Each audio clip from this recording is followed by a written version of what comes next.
All right, this is the Jimmy Cabs 5150 interview series in Bulldozer Magazine on a lovely Thursday evening on the Day of the King with the Kenny Stabler of thrash metal. Yeah, right. Zetro. How you doing? How are you? Good to see you again. How you been? Good. It's good to be here. It's good to be here. Last time we spoke, we were talking about you rejoining Exodus and you coming back filling in the main quarterback spot. Yeah. You've been doing a great job. How do you feel being back in the pocket? I love the pocket here. I love the pocket here. It's good. I feel very comfortable with that completely. I mean, it's kind of like I joined this band when I was 22. I'm 51, and I've done 2 other stints, but it's like even if you're not in Exodus, there's kind of this feeling that you're always in Exodus. I was never Steve from Tenet or Dublin Death Patrol or even Hatred. I was always Zetro from Exodus, you know. So to come back in with the guys, I know the karma, I know the vernacular, I know the way everything is. So it wasn't really a hard transition for myself. I'm very used to the brutality and the violence, so it fit right in, man. Are you happy with the fact that not only you came back strong and were able to take off where you left off, but you also shut up all the naysayers that were saying he can't do it, there's no way it's going to happen, you know, the magic's lost. I mean, you came back and it seems like you never left. You know, I knew in my heart, especially probably in the last few years, if it ever was to come back my way again, I would probably be the best this time than either 2 times before. Oh, really? And that was my attitude, because I'd changed a lot about myself. I'm very concerned vocally how I'm doing, so I'm constantly on my craft. I never lose my voice. I make sure that I don't push too hard every night, or I can hear myself really well. There's no abuse on the road like there used to be back in the day, so it's a lot easier to focus on what I need to do every night.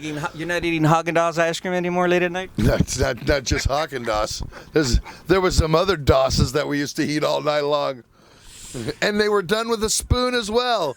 And so but that has part of it too, and it's like once you wake up great, feeling good every morning, you know, you can perform great, and it's a win-win situation for myself, for the band, for the fans that are coming to see Exodus. Because I think now, if you come see us, I mean, it's really tight, it's really to the point.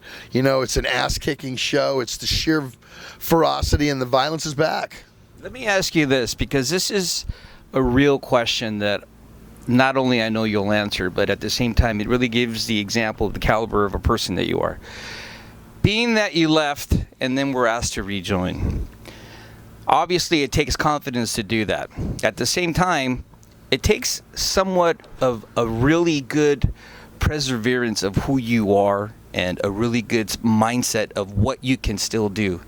But did you have at any point any doubts? Because I mean, we are a little older, we're all a little grayer, man. You know what I mean? No way. Grayer don't mean anything.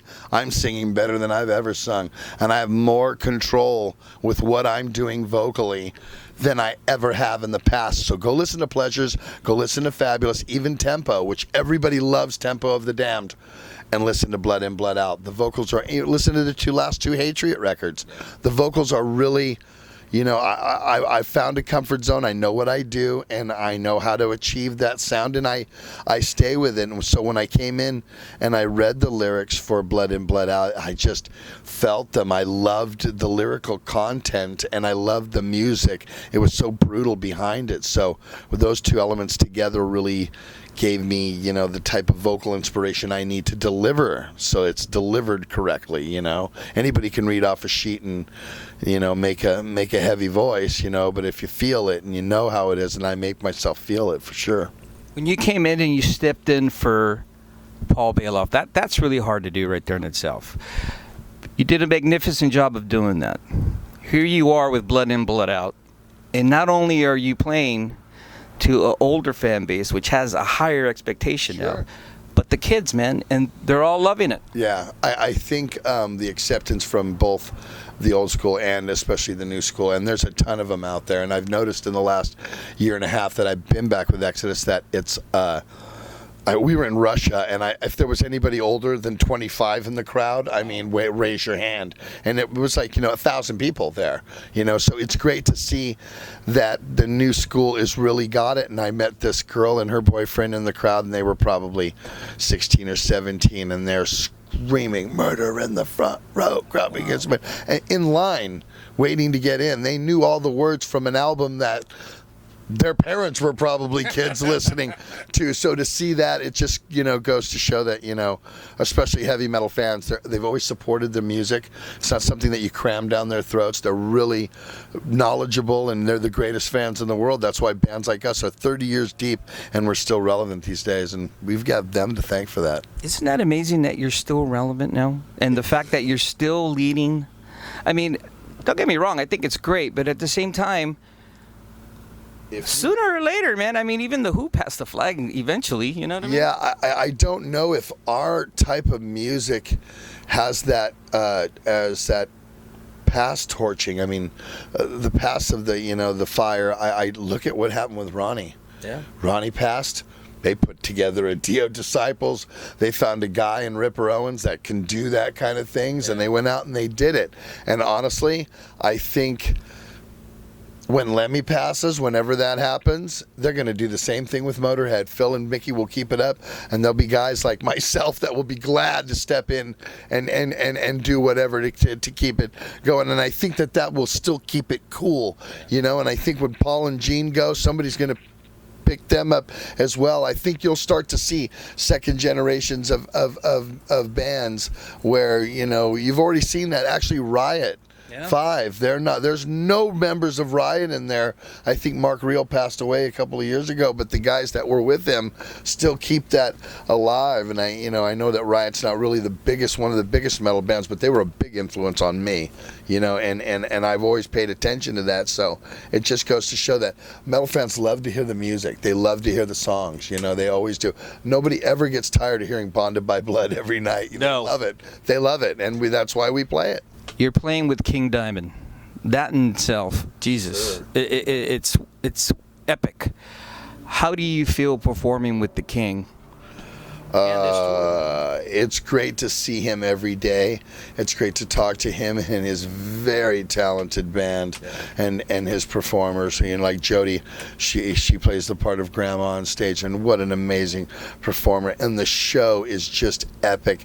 And for all the fans, I mean, think about this. Metal fans are really the only bands that are going back and playing albums in their entirety, And there's a couple of bands. I know Styx did it a couple of years ago. It was kind of cool. But you get to see King Diamond play Abigail. Do you think you're going to ever see that again? You're not gonna. So that's why I've told so many people, and I go on my Instagram every day, and that's at Exodus, and I just tell them, come out and see this. Exodus you're going to see forever. I don't play in King Diamond's band. I don't know. This to me is like a treat to hear one of probably his most epic record. Absolutely. From top to bottom, alongside the great Merciful Fate songs and all the other stuff that the King has done. I'm like I'm in awe every night to see him perform and see his band and see him, still just killing it night after night. It's really awesome. Exodus is running on all cylinders right now. Yes. New music. Talk to me about new music. What's going on with that? Still running on all cylinders as far as touring goes. So, the album has been out a year now, and it's still kicking ass. So, and we still have all of 2016 booked. Wow. So we go to South America in January, back to Europe in February, March.